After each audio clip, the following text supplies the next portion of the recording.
Hello friends, welcome to my channel Aru cook Gujarati. આજે બનાવીશું મકાઈના ઉત્તપમ અને તેની સાથે સર્વ કરવા માટે ચટણી પણ બનાવીશું. આ મકાઈના ઉત્તપમ ટેસ્ટમાં ખૂબ જ સારા લાગે છે. જો તમે એકવાર બનાવશો તો તમને જરૂર પસંદ આવશે. તો ચાલો રેસીપી શરૂ કરીએ. ફ્રેન્ડ્સ, જો તમને મારી રેસીપીના વિડીયો જોવા ગમતા હોય તો વિડીયોને લાઇક કરી દેજો, વધુને વધુ શેર કરી દેજો. અને જો તમે હજુ સુધી ચેનલ સબસ્ક્રાઈબ ન કરી હોય તો મારી બીજી નવી રેસીપીના વિડીયો જોવા માટે ચેનલને સબસ્ક્રાઈબ કરી દેજો. અને જો તમે ફેસબુક પેજ પરથી જોતા હોય તો અરુ કુક ગુજરાતી પેજને ફોલો કરી દેજો. તો મકાઈના ઉત્તપમ બનાવવા માટે 2 લીલી મકાઈ લીધી છે. તેના છોતરા અને રેસા કાઢી લીધા છે. તેને પાણીથી એકદમ સરસ ધોઈ અને કોરી કરી લીધી છે. હવે મકાઈના દાણા અલગ કરી લઈએ. તો આ રીતે મકાઈને ઊભી રાખી છરીની મદદથી બધા જ દાણા આપણે કાઢી લઈએ. તો મકાઈને ફેરવતા રહી એક મકાઈના દાણા કાઢી લીધા છે. હવે બીજી મકાઈના પણ આપણે આ જ રીતે દાણા કાઢી લઈએ. તો મકાઈના બધા જ દાણા નીકળી ગયા છે. હવે તેમાંથી અડધા દાણા આપણે એક બાઉલમાં લઈ લઈએ અને બાકીના બીજા અડધા મિક્સર જારમાં લઈ લઈએ. હવે તેને મિક્સર ચાલુ બંધ કરતા પીસી લઈએ. તો મકાઈના દાણા આ રીતે એકદમ સરસ પીસી લીધા છે.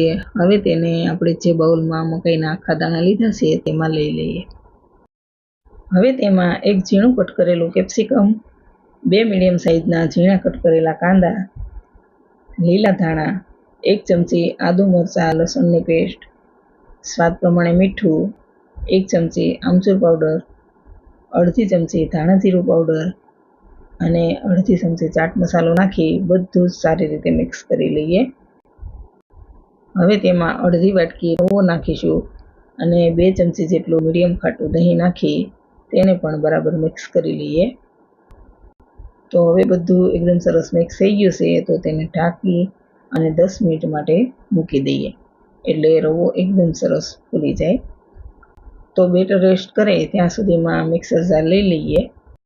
હવે તેમાં 1 મરચી, 1 નાનો આદુનો ટુકડો, 3 લસણની કળીઓ, 1 કાંદાના પીસ, 1 ટામેટાના પીસ, લીલા ધાણા, સ્વાદ પ્રમાણે મીઠું, અડધી ચમચી ધાણા જીરું પાવડર, 1/4 ચમચી જેટલો સંચળ પાવડર,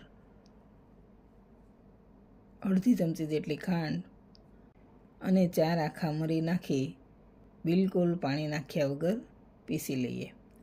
તો આપણે આ રીતનું થોડું અધકસરું પીસી લીધું છે. હવે તેને વાટકામાં કાઢી લઈએ.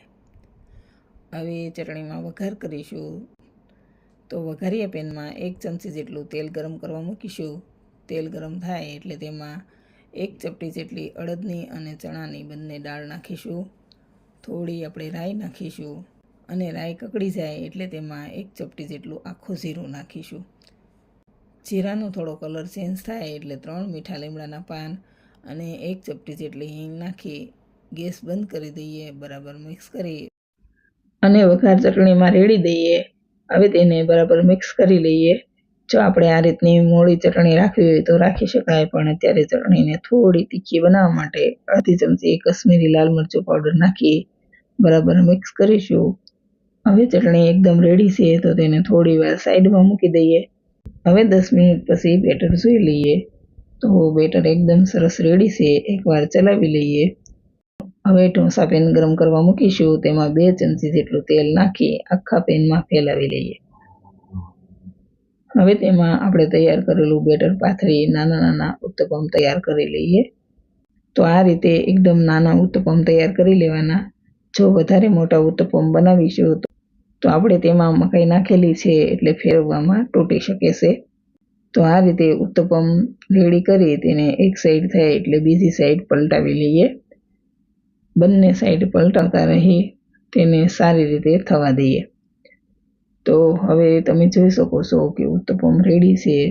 તો તેને નીચે ઉતારી લઈએ અને આપણે હવે તે જ રીતે બીજા ઉત્તપમ પણ તૈયાર કરી લઈએ. તો હવે ઉત્તપમ રેડી છે તો તેને સર્વ કરી લઈએ. તો ફ્રેન્ડ્સ, રેડી છે ખૂબ જ ટેસ્ટી એવા લીલી મકાઈના ઉત્તપમ લસણવાળી કાંદા ટામેટાની ચટણી સાથે. જો રેસીપી સારી લાગી હોય તો જરૂર ટ્રાય કરજો. વિડીયો પસંદ આવે તો લાઈક કરી દેજો, શેર કરી દેજો અને ચેનલ સબસ્ક્રાઈબ ન કરી હોય તો સબસ્ક્રાઈબ કરી દેજો. Thank you for watching.